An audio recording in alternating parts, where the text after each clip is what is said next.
Hello everybody and welcome back to my channel. I hope all of you guys are having a great day. Here's your fourth stimulus check update and news report. Folks, we have a lot of these to discuss in today's video. $1 trillion. They have now decided that they want to balance the budget on the backs of the elderly and the children and the most vulnerable people in this country. They want to cut Social Security, Medicare, and Medicaid. My view, and we've introduced legislation to do this, is that not only are we going to stop them cutting Social Security, we are going to expand Social Security. And Republican senators, folks, plan to announce a new counteroffer on infrastructure spending on Thursday. That is after the White House last week unveiled a slimmed-down alternative to President Biden's original massive proposal. I just want to take this opportunity to congratulate Social Security Works for all of their efforts in making sure that we are not going to cut Social Security, and in fact, we're going to expand benefits for the millions of people who desperately need it. Their new offer comes in at around $1 trillion, which Republicans say is the minimum amount that Biden has said he'd accept for an infrastructure bill. And they propose paying for it by repurposing unused funds from previously approved crisis relief measures. But a separate bipartisan group of senators is also working on another proposal as negotiations continue. With the president several weeks ago, and I talked with him even previous to that. We believe that this counteroffer delivers on what President Biden told us in the Oval Office that day, and that is to try to reach somewhere near $1 trillion over an 8-year period of time that would include our baseline spending. We have achieved that goal with this counteroffer, but we've also, I think, done something that has stayed true to what our beliefs are when we very first started this endeavor, and that is sticking to core physical infrastructure. What is the definition of infrastructure?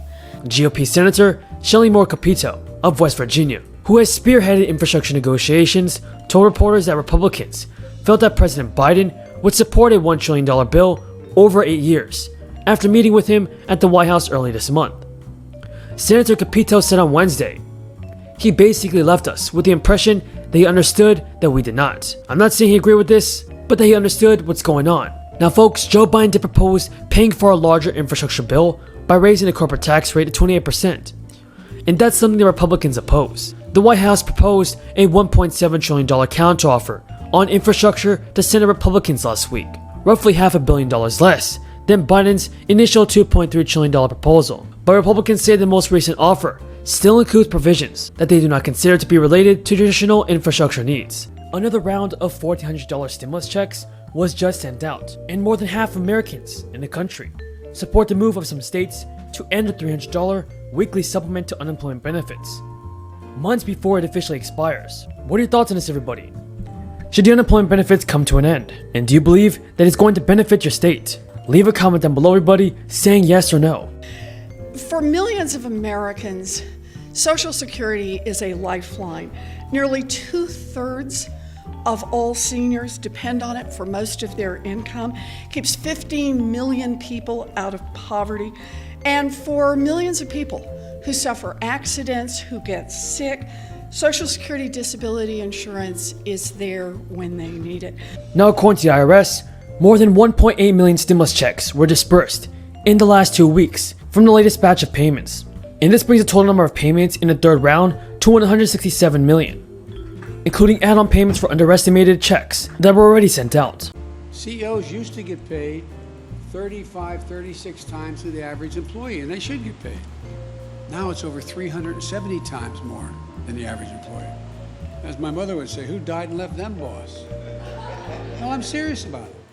Now, so you got over 50% going to stock buybacks. And the other percent, I think it's 42%. Let me see, 56, it's 40, no, it's 38% goes to dividends, which is reasonable. But here's the point.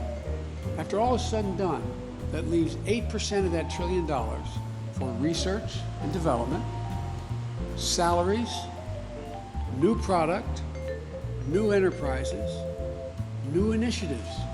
8%. I come from the corporate capital of the world.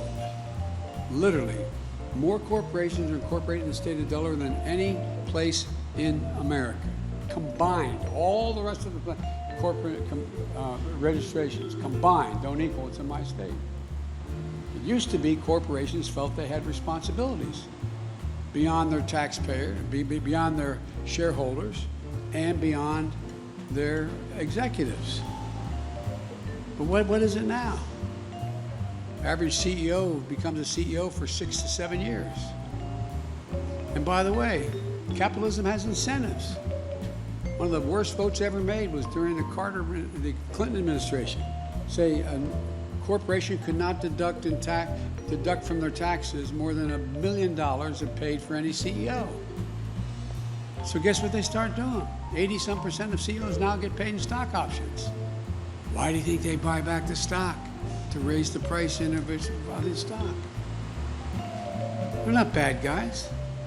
It's just the incentives. President Joe Biden's proposal still included provisions on construction of veteran hospitals and on strengthening home care. Thank you for watching, everybody, and until next time, have a great day and stay safe. A couple of quick points, and one of them is the consistency with which we have communicated how we think about this to President Biden and his team, and that includes this group of senators, it includes Leader McConnell, and that consistency I'm alluding to is the fact that we want to focus on actual infrastructure, right? The platforms and services that move people and goods and services through our economy. That's what people understand to be infrastructure, and we can reach an agreement if we focus on those items. The second thing that we've been very, very clear on every single time we've had a discussion is that we're not raising taxes. We believe that the 2017 tax reform contributed significantly to enabling us to achieve the best economy of my lifetime.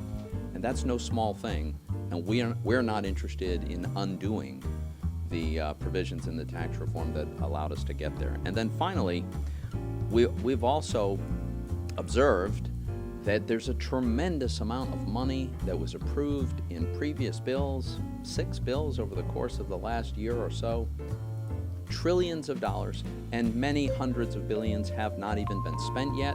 They clearly were not about COVID. They were not about an economic recovery.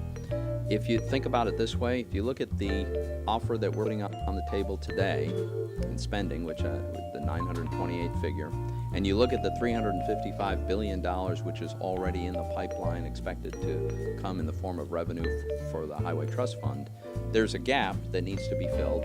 That gap, call it $575 billion. That's approximately what it is over this 8-year period. Well, take a look at this chart. The red bars represent the money from the American Rescue Plan